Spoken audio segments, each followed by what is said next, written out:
শুধু দীর্ঘ কারাবাস নয়, প্রহসনের বিচারে রীতিমতো মৃত্যুদণ্ড। বলা যায় মাথার উপরে ঝুলছিল ফাঁসির দড়ি, কিন্তু কথায় আছে রাখে আল্লাহ মারিকে। মহান আল্লাহ তাআলার পরিকল্পনা সবসময় ভিন্ন। জুলাইয়ের রক্ত বন্যায় ভেসে যায় ফ্যাসিবাদ। এরপর রাজনীতির ময়দানে ঘটে নাটকীয় মোড়। আসে বহুল প্রতীক্ষিত সেই নির্বাচনের মাহেন্দ্রক্ষণ। স্বৈরাচারের কারাগার থেকে বেরিয়ে জনতার কাঠগড়ায় দাঁড়ান নেতারা, কিন্তু নিরাশ হননি কেউ। বিপুল ভোটে বিজয় হয়েছেন হাসিনার আদালতে ফাঁসির আদেশ পাওয়া 4 জন নেতা। কারা এ নেতা, কিভাবে তারা এই অসাধ্য সাধন করলেন? চলুন তাদের সম্পর্কে বিস্তারিত জেনে নেওয়া যাক। Number 1, ATM Azharul Islam. ত্রয়োদশ জাতীয় সংসদ নির্বাচনে বড় ধরনের চমক দেখিয়েছেন জামায়াত ইসলামীর সাবেক ভারপ্রাপ্ত secretary general ATM Azharul Islam. মৃত্যুদণ্ডের রায় মাথায় নিয়ে দীর্ঘ 1.5 দশকের বেশি সময় কারাগারে থাকার পর খালাস পেয়েই তিনি সংসদ সদস্য নির্বাচিত হয়েছেন। রংপুর 2 আসনে দাঁড়িপাল্লা প্রতীকে বিপুল ভোটের ব্যবধানে নির্বাচিত হয়েছেন আজহারুল ইসলাম। তিনি মোট 1,39,000 ভোট পেয়েছেন। তার নিকটতম প্রতিদ্বন্দ্বী বিএনপির মোহাম্মদ আলী সরকার 80,000 ভোট পেয়েছেন। জয়ী হওয়ার পর এটিএম আজহারুল বলেন, এ বিজয় আমার নয়, জনগণের। ভোটাররা আমার প্রতীক দাঁড়িপাল্লায় ভোট দিয়ে চাঁদাবাজদের প্রত্যাখ্যান করেছে। তিনি তার নেতা কর্মীদের উদ্দেশ্যে বলেন, আমাকে যারা ভোট দেয়নি তাদের সঙ্গে কখনো খারাপ আচরণ করবেন না। তাদের বুকে টেনে নেওয়ার চেষ্টা করবেন, যাতে আগামী দিনে তারা আমাকে ভোট দেয়। এটিএম আজহারুলের গ্রামের বাড়ি রংপুরের বদরগঞ্জ উপজেলায় লোহানীপাড়া ইউনিয়নে। তিনি বদরগঞ্জ পৌর শহরের বালুয়াভাটায় বসবাস করেন। এটিএম আজহারুল ইসলাম হাসিনার আদালতে 1971 সালের মুক্তিযুদ্ধের সময় মানবতা বিরোধী অভিযোগে অভিযুক্ত হয়েছিলেন, যদিও তা কখনোই প্রমাণিত হয়নি। 2012 সালের 22 আগস্ট তিনি গ্রেফতার হন। যুদ্ধ অপরাধের অভিযোগে আন্তর্জাতিক ট্রাইব্যুনাল 2014 সালের 30 ডিসেম্বর তাকে মৃত্যুদণ্ড প্রদান করেছিলেন। তিনি আপিল করলে 2019 সালের 31 অক্টোবর আপিল বিভাগ ট্রাইব্যুনালের রায় বহাল রাখেন। এরপর 2024 সালের 5 আগস্ট আওয়ামী লীগ সরকারের পতনের পর 2025 সালের 27 মে বাংলাদেশের সর্বোচ্চ আদালত আপিলের রিভিউ শুনানির পর তাকে খালাস প্রদান করেন। এটিএম আজহারুল ইসলাম বাংলাদেশ ইসলামী ছাত্র শিবির ঢাকা বিশ্ববিদ্যালয় শাখার প্রথম সভাপতি ছিলেন। পরবর্তীতে তিনি জামায়াত ইসলামীর সহকারী সেক্রেটারি জেনারেল এবং ভারপ্রাপ্ত সেক্রেটারি জেনারেল হিসাবে দায়িত্ব পালন করেন। তিনি 1996, 2001 ও 2008 সালে জাতীয় সংসদ নির্বাচনে রংপুর 2 আসন থেকে নির্বাচনে অংশ নেন। আজ এই গল্প শুধু একজন রাজনীতিবিদের নয়, এ গল্প দীর্ঘ অপেক্ষা, ভাঙ্গা স্বপ্ন, আবার উঠে দাঁড়ানোর গল্প। এটিএম আজহারুল ইসলাম প্রমাণ করেছেন, সময় যত কঠিনই হোক, মানুষের ভালোবাসা আর বিশ্বাস শেষ পর্যন্ত পথ দেখায়। কারাগারের অন্ধকার দিন পেরিয়ে সংসদের আলো, এ যাত্রা হাজারো নির্যাতিত মানুষের আশা হয়ে উঠেছে। রংপুরের মাটি আজ সাক্ষী এক নতুন ইতিহাসের। এই বিজয় শুধু ব্যক্তিগত জয় নয়, এটি সাধারণ মানুষের কণ্ঠস্বর, যারা দাঁড়িপাল্লায় ভোট দিয়ে পরিবর্তনের ডাক দিয়েছে। বাংলাদেশের জামায়াত ইসলামীর এই প্রত্যাবর্তন অনেকের চোখে জল এনেছে, অনেকের হৃদয়ে জাগিয়েছে সাহস। হয়তো রাজনীতি বিভক্ত করে, কিন্তু মানুষের আবেগ এক করে। আজকের এই জয় আমাদের মনে করিয়ে দেয়, অন্যায় যত বড়ই হোক, সত্য একদিন না একদিন আলো হয়ে ফিরে আসে। নাম্বার 2, লুৎফুজ্জামান বাবর। কারাগার থেকে মুক্তির 1 বছর পরে মদন মোহনগঞ্জ, খালিয়াজুড়ি তথা নেত্রকোনা 4 আসনে আকাশচুম্বী জনপ্রিয়তা নিয়ে জীবনে 3য়বারের মতো সংসদ সদস্য নির্বাচিত হয়েছেন লুৎফুজ্জামান বাবর। জীবনে নানা ঘাত প্রতিঘাত এবং উত্থান পতনের মধ্য দিয়ে সারা দেশেই তিনি এখন আলোচিত ও প্রভাবশালী এক রাজনৈতিক চরিত্র।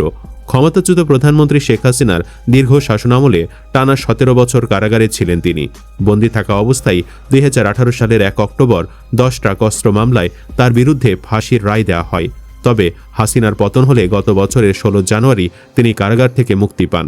সদ্য সমাপ্ত ত্রয়োদশ জাতীয় সংসদ নির্বাচনে প্রতিদ্বন্দ্বী প্রার্থীর চেয়ে 1,20,000 ভোট বেশি পেয়ে তিনি বিজয়ী হয়েছেন। বাবরের ভারতের জম হিসাবে খ্যাতি ছিল। তার সেই বিখ্যাত ডায়লগ, উই আর লুকিং ফর শত্রুজ, আজও আলোচনায় থাকে।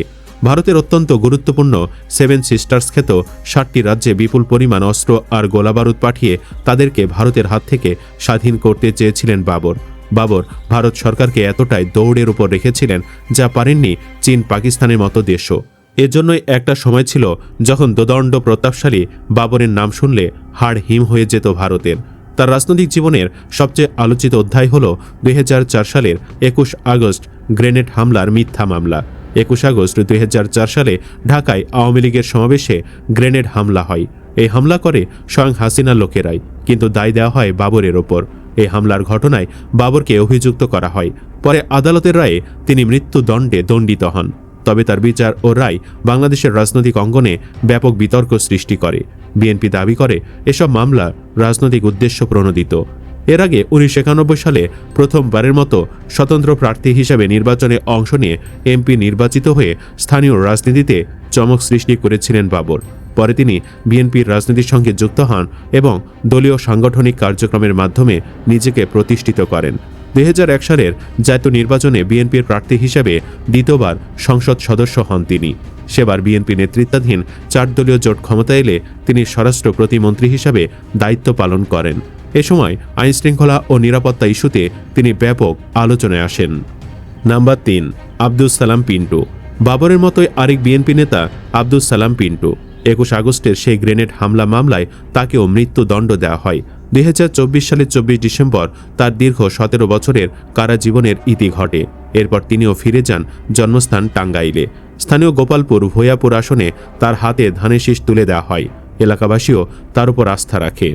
দেশের সব আসনে বিজয়ীদের মধ্যে সর্বোচ্চ ব্যবধানে জিতেছেন তিনি। নির্বাচনে প্রায় 2 লাখ ভোটে বিজয় হন পিন্টু। প্রতিদ্বন্দ্বী জামায়াত প্রার্থী হুমায়ুন কবির তার চেয়ে 1,41,426 ভোট কম পেয়েছেন। 138টি কেন্দ্রের সবগুলোতে বিজয়ী হয়েছেন সালাম পিন্টু। প্রতিদ্বন্দ্বী প্রার্থীর নিজ কেন্দ্রেও দ্বিগুণ ভোট পেয়েছেন তিনি। টাঙ্গাইল 2 আসন থেকে আগেও তিনি সংসদ সদস্য ছিলেন। শিক্ষা, তথ্য ও শিল্প মন্ত্রণালয়ের সাবেক এই উপমন্ত্রী নিজ এলাকায় মজলুম জননেতা হিসেবে সব মহলে সমাদৃত। Number 4, barrister Arman. জামায়াত নেতা মীর কাসিমের ছেলে আরমানের গল্পটা বাকি 3 জনের চেয়েও ভয়াবহ। তার উপর কোনো মামলা ছিল না, সাজার পরিমাণও নির্দিষ্ট ছিল না। শুধুমাত্র বিরোধী দলের হবার কারণেই তাকে গুম করে 8 বছর আয়নাঘরে বন্দি করে রেখেছিল হাসিনা। আদৌ তিনি বাঁচবেন নাকি মরবেন তারও কোনো গ্যারান্টি ছিল না। কিন্তু আল্লাহর ইশারায় তিনি মুক্তি পেয়েছেন। শুধু মুক্তিই পাননি, আল্লাহ তাকে সম্মানিতও করেছেন। ঢাকা 14 আসনে জামাত ইসলামের প্রার্থী ব্যারিস্টার আহমদ বিন কাশেম আরমান বিজয়ী হয়েছেন। বৃহস্পতিবার রাত 11টায় মোট 173 কেন্দ্রের ফলাফল থেকে এ তথ্য পাওয়া যায়। এতে দাঁড়িপাল্লা প্রতীকে ব্যারিস্টার আরমান 96,000 ভোট পেয়েছেন। তার নিকটতম প্রতিদ্বন্দ্বী সানজিদা ইসলাম তুলি ধানের শীষ প্রতীক নিয়ে পেয়েছেন 80,927 ভোট। উল্লেখ্য, 2016 সালের 9 আগস্ট রাতে ব্যারিস্টার আরমানকে নিজ বাসা থেকে তুলে নেওয়া হয়। জোরপূর্বক তাকে স্ত্রী সন্তানদের সামনে থেকে টেনে হিঁচড়ে নিয়ে যায় ও সাদা মাইক্রোতে ওঠায়। তারা তাকে একটি জায়গায় নিয়ে গিয়ে একটি নির্জন কক্ষে বা সেলে বন্দি করে রাখে। সেলটি খুবই পুরনো ছিল, সেখানে তাকে 16 দিন রাখা হয়। গুম করার কয়েক মাস পরে একজন প্রহরী গভীর রাতে তার সঙ্গে কথা বলতে আসেন এবং জানান অপহরণের কয়েক মাসের মাথায় তাকে প্রাণে শেষ করার সিদ্ধান্ত গ্রহণ করা হয়েছিল। শেষ করে ইট বেঁধে মরদেহ নদীতে ফেলে দেওয়া, মরদেহ যাতে চেনা না যায় সেজন্য মুখ ও হাত অ্যাসিড দিয়ে ঝলসে দেওয়ার সিদ্ধান্ত নিয়েছিল। কিন্তু সিদ্ধান্ত গ্রহণকারীদের একজন বড় কর্মকর্তা মেরে দেওয়ার সিদ্ধান্ত গ্রহণের কয়েকদিনের মাথায় সিলেটে একটি সন্ত্রাসী হামলায় নিহত হওয়ায় তাকে মেরে দেওয়ার সেই পরিকল্পনা পিছিয়ে যায়। সবশেষ গত 6 আগস্ট মধ্যরাতে দীর্ঘ 8 বছর পর মুক্তি পান। সুপ্রিয় দর্শক, এই নেতাদের বিজয়ী হবার ঘটনায় আপনি খুশি কিনা কমেন্ট বক্সে জানিয়ে দিন আপনার মতামত। ভিডিও ভালো লাগলে লাইক দিন এবং চ্যানেলটি সাবস্ক্রাইব করুন। ধন্যবাদ।